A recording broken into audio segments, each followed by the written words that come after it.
नमस्कार दोस्तों, आज हम बात करेंगे जो अभी झारखंड सरकार के द्वारा एक जेपीएससी से संबंधित नया रूल लाया गया, जिसको कहा गया है the Jharkhand combined civil services examination rules 2021। इसमें बताया गया है कि जो आगे की जो जेपीएससी की जो परीक्षाएं होंगी वो किस आधार पर होंगी, उसमें क्या क्या नियम होंगे, सब कुछ बताया गया है इसके बारे में। लेकिन आपको मैं सिर्फ इसमें वो बात बताऊंगा जो नया कुछ चेंज हुआ है और जिस चेंज को जानना आपको ज़रूरी है, ताकि एकाएक ऐसा ना हो कि एग्ज़ाम आ जाए और आपको हड़बड़ी में कुछ समझ में नहीं आया और बहुत कुछ दिमाग में क्लियर ना हो तो आपको दिक्कत होगी।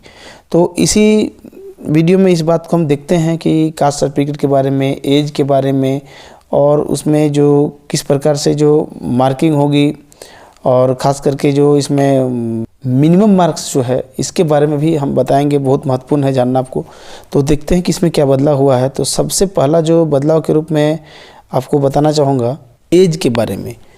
तो एज के बारे में इस बार दिया गया है कि जो कैंडिडेट की जो एज मिनिमम एज होनी चाहिए 21 साल होनी चाहिए और अधिकतम जो है 35 साल होनी चाहिए फर्स्ट डे, मतलब कि जिस महीना में यह फॉर्म मतलब निकलेगा, फॉर्म इशू होगा। मान लेते हैं कि जनवरी में यदि फॉर्म आता है, चाहे वो किसी भी डेट को आए, तो उसमें उम्र की गणना जो होगी 1 जनवरी से होगी। फरवरी में, इसी बार मार्च में या अप्रैल में कभी भी जब फॉर्म निकलेगी, मान लीजिए फरवरी 5 को निकलता है, मतलब कि आपकी उम्र की गणना 1 फरवरी को होगी।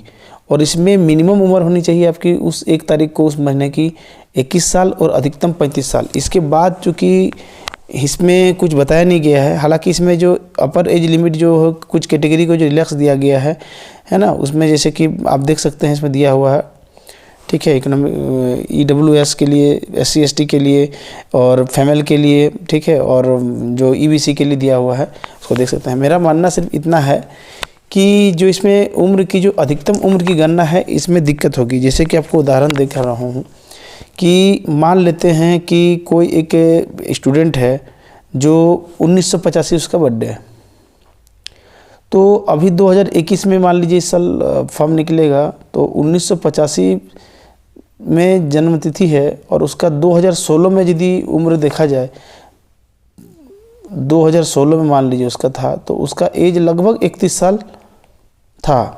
यानी कि, और वो मान लेते हैं कि हम लोग वो जनरल क्लास से है, तो जनरल में 35 साल होता है और EWS में, तो यानी कि 2016 से यदि 20 तक और 4 बार लगातार एग्ज़ाम होता तो वो 4 बार और एग्ज़ाम दे सकता था।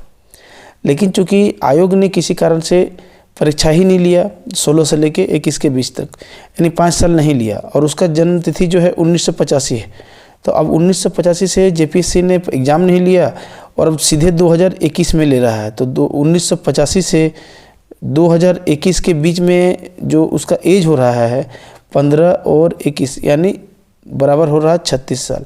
यानी अब वो एग्ज़ाम दे नहीं सकता है, जबकि उसकी गलती नहीं, वो तैयारी कर रहा है लेकिन एज लिमिट ख़त्म हो गया।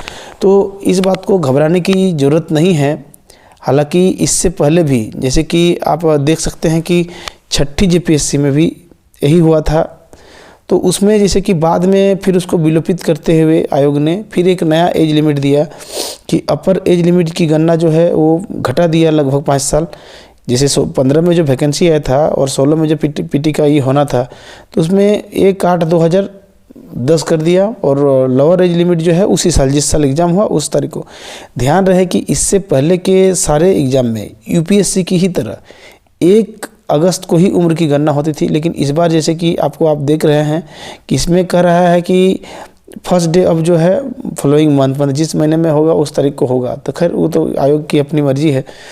तो कहने का मतलब है कि पूरी उम्मीद है कि ये फिर से इस तरह से संशोधित होते हुए अपर एज लिमिट की गणना पीछे किया जाएगा, और ये पूरी उम्मीद है कि 2011 होना चाहिए, क्योंकि 2011 खुद से 7 से जो 9 जेपीएससी जो अभी रद्द हुआ उसमें 11 दिया गया था, लेकिन इसमें कुछ नहीं कहा गया है।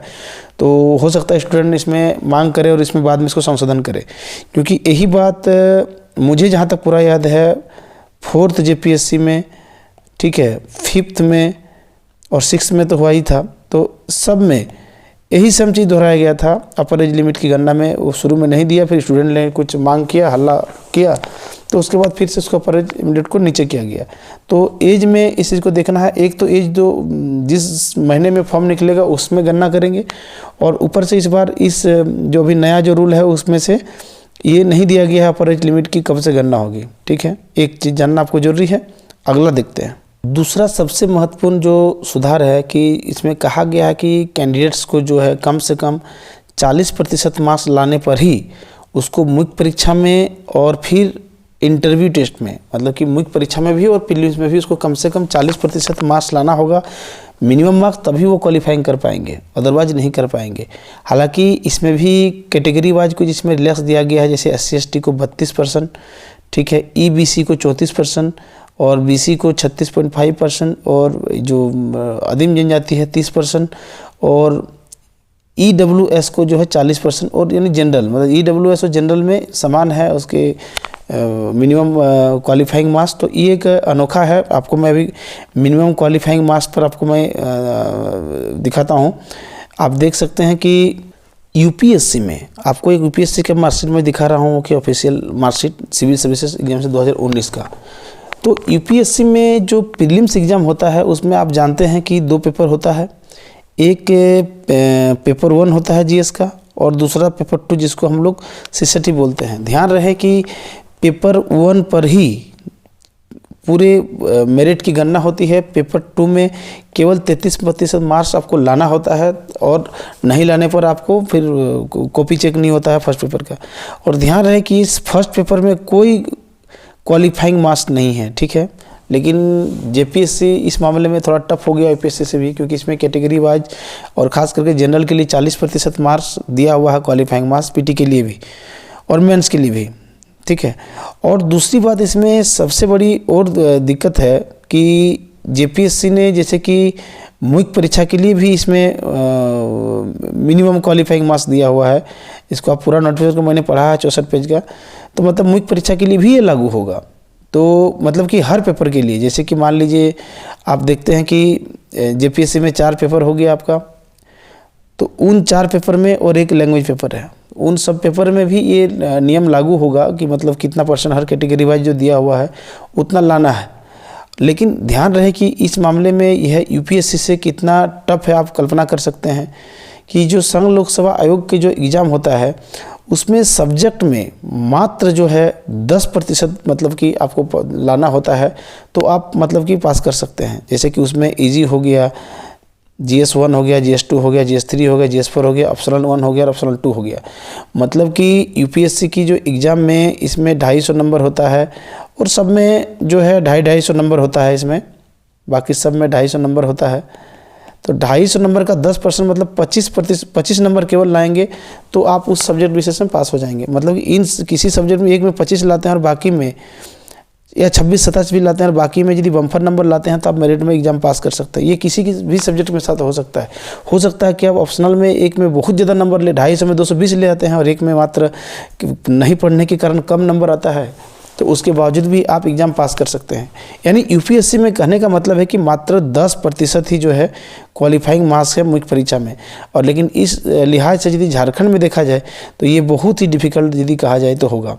मतलब कि झारखंड में जो GS जो आपका 1 2 3 4 है, 1 2 जो 4 है, इसमें मान लीजिए किसी एक पेपर में GS में एक जनरल विद्यार्थी मतलब 200 नंबर है, तो यदि उसमें 75 नंबर लाता है मात्र, और बाकी में यदि वो 180 करके भी लाता है और उसका मेरिट में हो सकता है कि वो अच्छा टॉप कर जाए, लेकिन तब भी वो फेल कर जाएगा।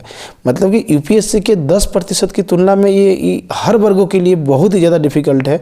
10% की तुलना में आप देख सकते हैं कि इतना उनको मिनिमम कटअप है, और मुझे नहीं लगता है कि और किसी एग्ज़ाम में इतना ज़्यादा मिनिमम क्वालिफाइंग मार्क्स होगा मुख्य परीक्षा के लिए, तो JPSC ने इतना रखा है। तो इस मामले में बहुत ही डिफ़िकल्ट होगा, और ख़ास करके जो पहले से UPSC वगैरह या दिल्ली वगैरह में तैयारी करते हैं पहले से, उनके लिए ये कटअप तो निश्चित रूप से फ़ायदा होगा। ख़ास करके जनरल के लिए जो बाहर के विद्यार्थियों को ये ज़्यादातर फ़ायदा हो जाएगा, क्योंकि वो लोग पहले से पढ़े हुए हैं, तो इस मामले में उनकी मिनिमम क्वालिफाइंग कटअप से कोई ज़्यादा अंतर नहीं होगा।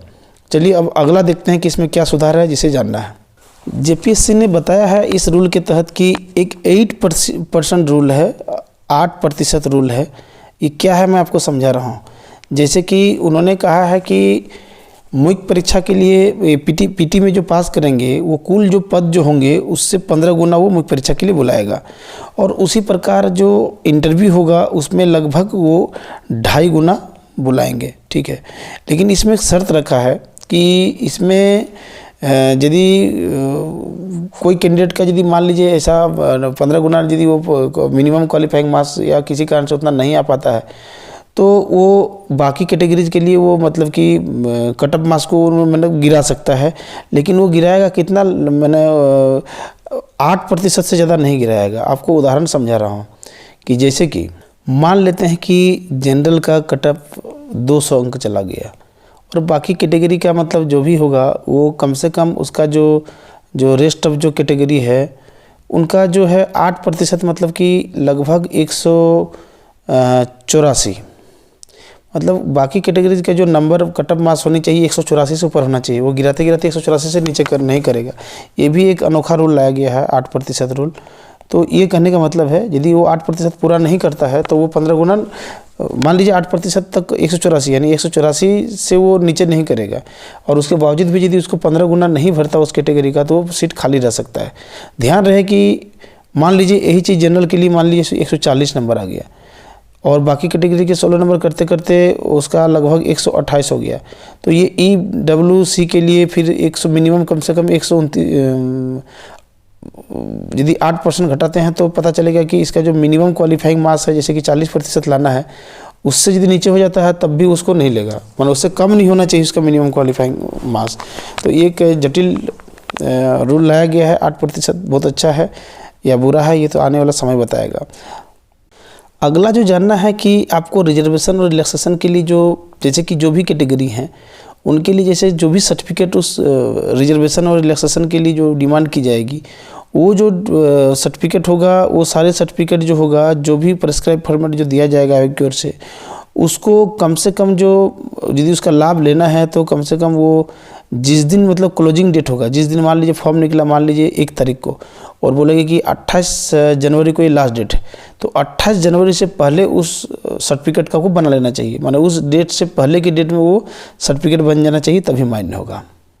एक अन्य महत्वपूर्ण रूल ये आया है कि जिसके पहले से 2 वाइफ है या किसी ने यदि एक वाइफ रहते ही दूसरी शादी कर लिया तो उसको जो है ना इसे एलिजिबल नहीं माना जाएगा नियुक्ति के लिए, उसकी नियुक्ति नहीं की जाएगी। हालांकि ये राज्यपाल के द्वारा यदि कोई विशेष परिस्थिति वो अलग बात है, लेकिन इसको इस बार पहले ही इन्होंने स्पष्ट कर दिया गया है। एक और महत्वपूर्ण बात इसमें है कि इस बार जो आयोग जो है, इससे पहले आप देखे होंगे 6ठी JPSC में कि बहुत सारे और 5वीं में भी कुछ हद तक था कि बहुत सारे विद्यार्थी को जो है ना टेक्निकल कारणों से उसके कॉपी को या मार्कशीट को रद्द कर दिया गया था। तो इस बार बोला है कि इस बार ध्यान रखेगा और किसी कारण से टेक्निकल कारणों से इस बार मार्कशीट या जो भी है उसको रिजेक्ट नहीं किया जाएगा। एक और बात है कि मान लीजिए कि कोई जो कैंडिडेट है कोई इक्वल मार्क्स प्राप्त करता है तो जो उसमें जो हायर मार्क्स इन तो जिसका मुख्य परीक्षा में ज़्यादा नंबर होगा, मान लीजिए कि फाइनल इंटरव्यू देने के बाद दो कैंडिडेट के बीच का नंबर समान हो जाता है तो उसमें किसको प्राथमिकता दी जाएगा, एक को चुनना है। तो इसमें कह रहा है कि जिसका मुख्य परीक्षा में ज़्यादा नंबर होगा उसको चुना जाएगा। इसके बावजूद भी यदि वो टाई हो जाता है तो इसमें क्या होगा कि जिसका एज ज़्यादा है उसको पहला प्राथमिकता दिया जाएगा। लेकिन ये जो है UPSC में बिल्कुल इसका उलट है, जिसका कम होता है उसको प्राथमिकता दिया जाता है। खैर इसमें अपर एज को महत्व दिया जाएगा। एक और बात इसमें महत्वपूर्ण है कि कोई भी कैंडिडेट जो है ना उसको 3 महीने का समय दिया जाएगा ज्वाइनिंग के लिए। मान लीजिए ज्वाइनिंग आपका 1 दिसंबर को है तो 1 दिसंबर के बाद आपको जनवरी फरवरी तो मैंने आपको 1 फरवरी तक ज्वाइनिंग के लिए दिया जाएगा। जैसे कि अभी के समय में क्या होता है कि लिखा होता है कि अब यदि ज्वाइनिंग डेट से पहले विफल रहते हैं ज्वाइन करने के लिए तो आपकी ज्वाइनिंग रद्द कर दी जाएगी। लेकिन इस बार इन्होंने बड़ा अच्छा क्लियर कर दिया है कि आपको 3 महीने तक टाइम दिया जा सकता है। तो जो Jharkhand combined civil services examination rules जो 2021 आया है इसमें इतना ही महत्वपूर्ण बातें थी जिसको आपको जानना है। अगला जैसे ही इसका नोटिफिकेशन जल्दी आएगा और उसमें कुछ इस तरह की डिफ़िकल्ट बात होगी या इसमें कोई भी गाइड करने की ज़रूरत चीज़ें होंगी तो मैं उसे बताऊंगा। और यदि इसमें और भी आपको इस पूरे 64 पेज के जो पन्ने में जो अभी नया नोटिफिकेशन आया इसमें कुछ भी पूछना है, कहीं से भी डाउट होगा तो आप ज़रूर कमेंट करके पूछिएगा, मैं आपको बताने की कोशिश करूँगा। धन्यवाद।